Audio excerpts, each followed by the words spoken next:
fine. All right, here we go. We're going to talk about me wife's debt-free journey. I'm going to ask all the questions, I think. And then we're going to let her flow and let it flow and let that be that. All right, so give us an intro. When did you start your debt-free journey? I started my debt-free journey the moment I got debt. When was it?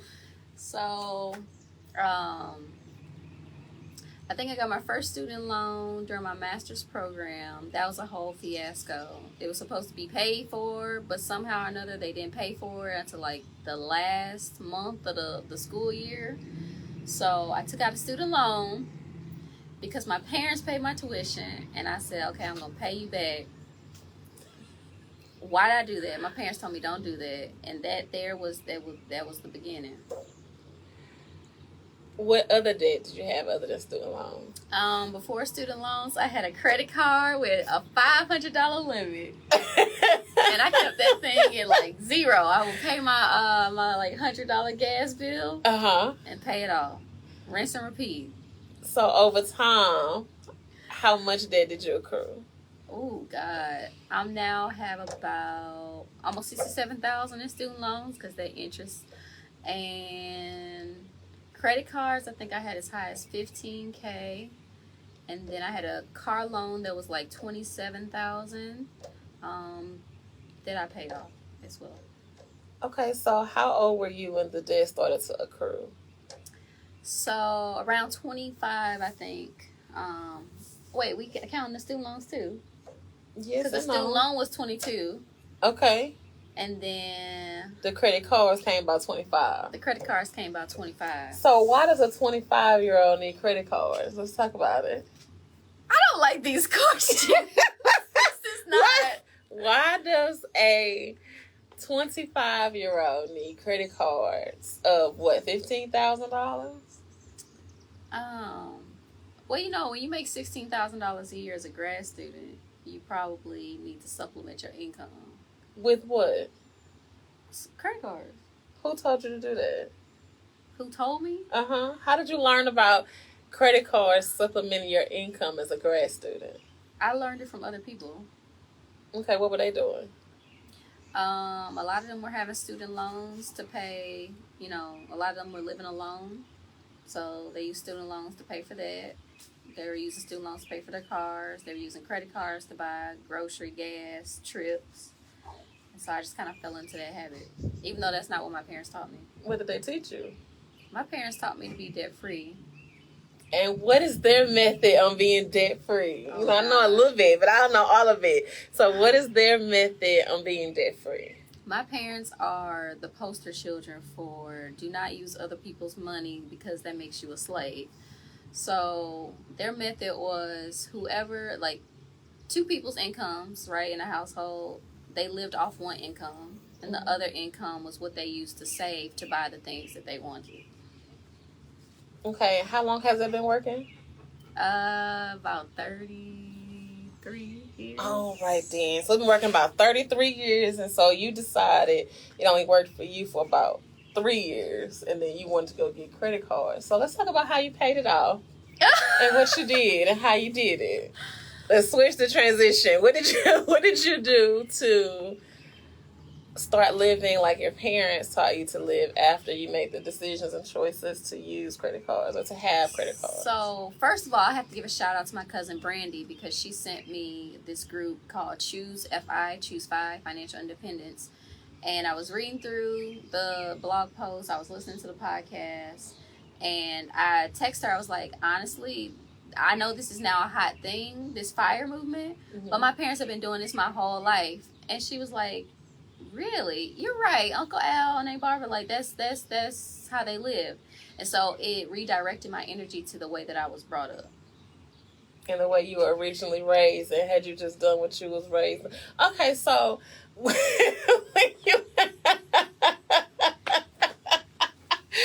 you joined the Choose FI group and you started to see all the things and you decided, okay, I'm going to go back to my roots and how I was taught to do what I was told to do financially, what were your first steps? The first step was looking at the amount of student loans that I had, the amount of credit card debt that I had, and making a decision on whether or not the career I was in was going to be able to pay those things off rapidly.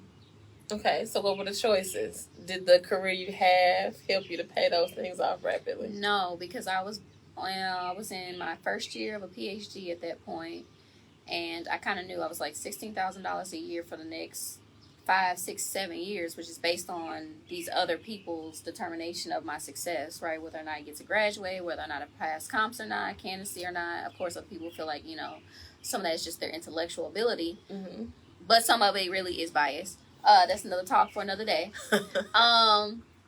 It was, okay, what transition can I make with the least amount of effort with the maximum amount of income return? And what was the transition decision? The transition was I'm quitting this science PhD and I'm going into tech. Okay, so let's talk about tech and the salaries that you made in order to contribute to your debt-free journey. How old were you when you decided to transition into tech from science? Oh, God, that was 2019. So 29 was when I decided to transition. Okay. So with the first transition, the first job in tech, how much of that salary did you contribute to that? 0%. All right then. So the next job, First job was $40K. Girl, no, that's not gonna do nothing. How much of the next job? But I will say $16K to $40K that's a pretty big jump, right? Like, yeah. Okay, y'all give myself kudos here. How much of the next job did you contribute to that? The next job was $55K. Most of that job, I started to just build a savings. Okay. And part of that was because of my mother's advice that, girl, pay those minimums. You already been paying interest on those credit cards. Let that shit ride and get yourself a cushion because you never know when they might fire you or not. Okay, so that was her scarcity survival mindset. Touche. Being projected. The second job was savings.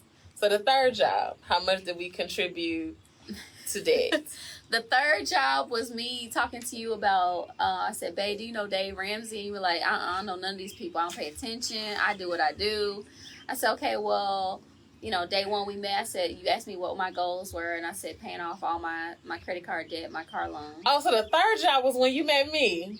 First time is the charm. Ain't that September, I started that job. I met you October. Third time is the charm. Yeah. Yes, babe. Okay, then. All right, so we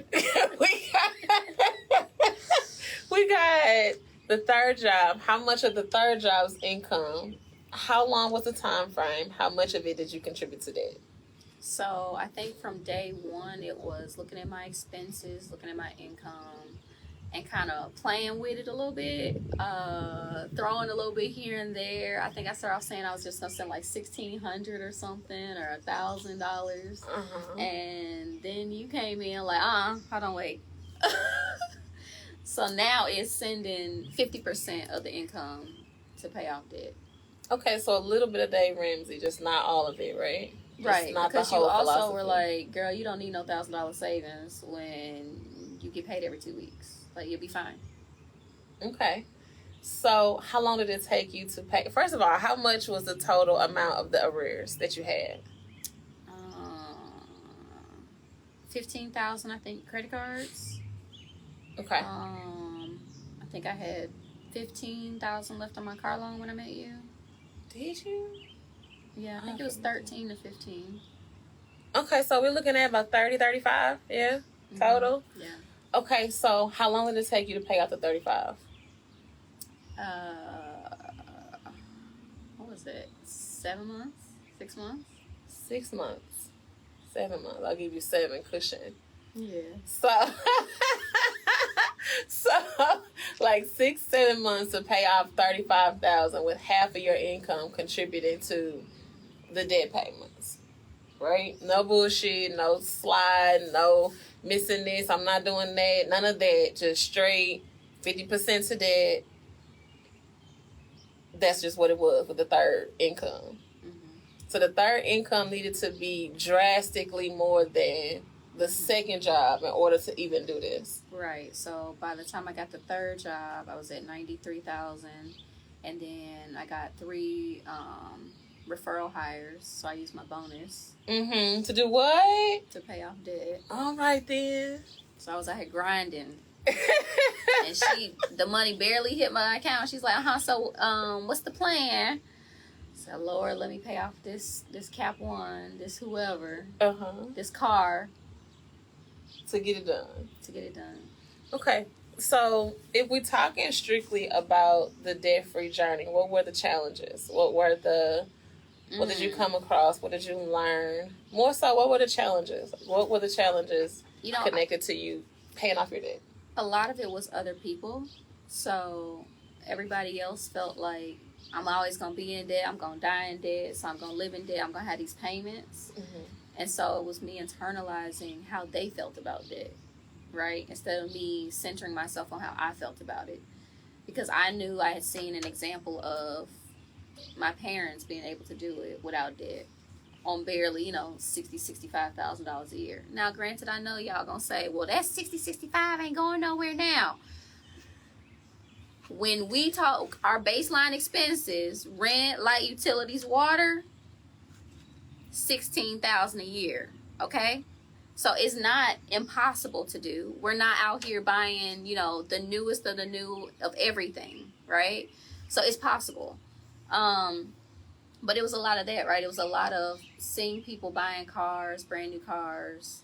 They're buying the $250,000, $225,000 house because, you believe that, well, if my income is this, then I can do 3 times. So falling into the debt trap of payments, that was what kind of blocked me, I think. So those were the physical challenges, but what were the mental or emotional challenges with? Woo, child. The emotional challenges, number one, when because my parents taught me, so I will say this, when I got the $55K job, my mom was like, your goal is to save $20,000 this year. And I'm going, that's $1,600 a month. I could pay off my car. I could pay off these credit cards. And she was like, no, you pay them the minimum payment and you stack your coin, right? That's her scarcity. That's her fear mindset. So she was kind of giving it to me. So the first month I knew you were like, how much in that savings? Go on, wipe it out. Don't do it. And I felt uncomfortable. I think I started to spiral a little bit. Yeah. Not a little bit, y'all. I was calling her having anxiety attacks and shit. She had to come across that river and calm me down in the middle of a work day. So what do you think the things were that you did differently the third time than you tried to do the first and second time when approaching paying off your debt? I think I really centered on what I wanted. I knew what was causing me anxiety. I started talking about that with my therapist and you. I started to tackle my fear around money. That idea that the job I have, I won't have tomorrow. And then realizing, again, everybody hiring. So at some point, I can get a job. If I reduce these monthly payments and make my baseline expenses be $1,000, $1,200, $1,300 a month, I can work at Starbucks or Target. And I will be fine. I don't need this $93,000 plus $25,000 of bonuses. It was that for me. When I reverse engineered what I baseline needed in order to live. Yeah. That's when my fear went away. That's when I was no longer emotionally attached to my day-to-day job. So what did you become emotionally attached to? If you removed that, the fear of getting the job, to pay off the debt, to do the things, what did you then attach it to? What did you connect it to? I then started to attach it to, okay, what skill sets do I have so that instead of having a W-2 job, I can go do these skills that I have in the capacity that I want to. So it opened my mindset to different types of income. Okay. So what different types of income did you open your mind to or your skills to? Well, I mean, I think it's stuff that I always talked about before I met you, and I think this again goes into why we work. Yeah. Meeting you, saying that you had, I'll put your business out there, 7 businesses. I know I'm disrespectful. She hates when I do this, but when I realized, I was like, wait, why does she have 7 businesses? Okay, so she's using her skill set across these various aspects. Okay, what can I do to make something similar? But I started to realize that I had already started doing that. Correct. When I was at my first job, Central Bank, making $40K. I was already doing things in that role that was somebody else's job. And once I realized, okay, why am I overcompensating instead of just doing my job? And how can I overcompensate to make me more income? That's when I started coming up with the more ideas. Jesus. Okay, so this is the disclaimer. The disclaimer is that there was an assumption that all of these things related to her dad and her this and her that came from when we became a couple. And it's the furthest thing from the truth. Clearly, she just stated dates and times and reference periods of her life that I wasn't even thought of. I wasn't a thing. I wasn't even around. Nothing to do with those things or her decision to be debt free. So I think when people get in relationships and they are preparing to be married, all these different things, the discussion around finances never really happened until a crisis occurs. Ours happened on day one. Because to me, I was already in a crisis, right? I was, okay, girl, now I don't know what you doing. You tell me you got these businesses. I thought she was selling Primerica. I said, girl, you say you got these businesses. I done been in a place where I'm spending my money on other people for things that they want, not what I want. My number one priority is paying off my debt. And then she responded, oh, I'm debt free. Let me run up in that thing. Like, what? Like, partner yourself with somebody who makes what you're saying make sense. So I think I see a lot of things, especially in coming from St. Louis, in a space where most people, and I think this is just anywhere, people don't talk about money. We don't talk about finances enough. And then, again, when it becomes a crisis, now it's an uproar. The family's uprooted. The individuals are separated. The marriage is ruined. There's an internal, external crisis dynamic that happens because of money. When the reality is you can just have the conversation and make the steps and do the work associated to the things up front, and it can alleviate a lot of the pressure connected to the relationship, the dynamic, the marriage, the household, the family. So, can I say something on that? Yeah. So she hates to talk personal life, but I don't care. So what she means by that, a direct example is the moment I told her what my goals were, she said, okay, what do you need in order for that to happen? And at that point, I actually was living with my parents. So I was like, I'm not paying rent. And she went, emotionally, is that healthy that you're living with your parents? How do you feel about that? I was like, no, I don't want to be living with my parents. I'm just living here because, pandemic happened. I got my remote job. I was going to spend more time with my parents. And then she was like, so realistically, can you pay rent? And all the things associated to having a house and pay off debt. Well, yeah, but I'm not going to be able to do the other things I want to do, which is I want to travel. And she was like, okay, and so if you have a partner, that's where they step up. That's where their income pays for those things to help you in a partnership. I think that kind of goes into our budget, but we don't have to talk about that. But let's talk about it, because we did budgeting when you were there. We did budgeting when you weren't there. We're doing budgeting now. And I think when you ask just individuals, what the hell is their budget or how do they look at their money? It's so, like, everything people can't have conversations. Yeah, like, it's usually very separate, or I asked her to move in with me, right? I'm not going to ask her. I moved across the water.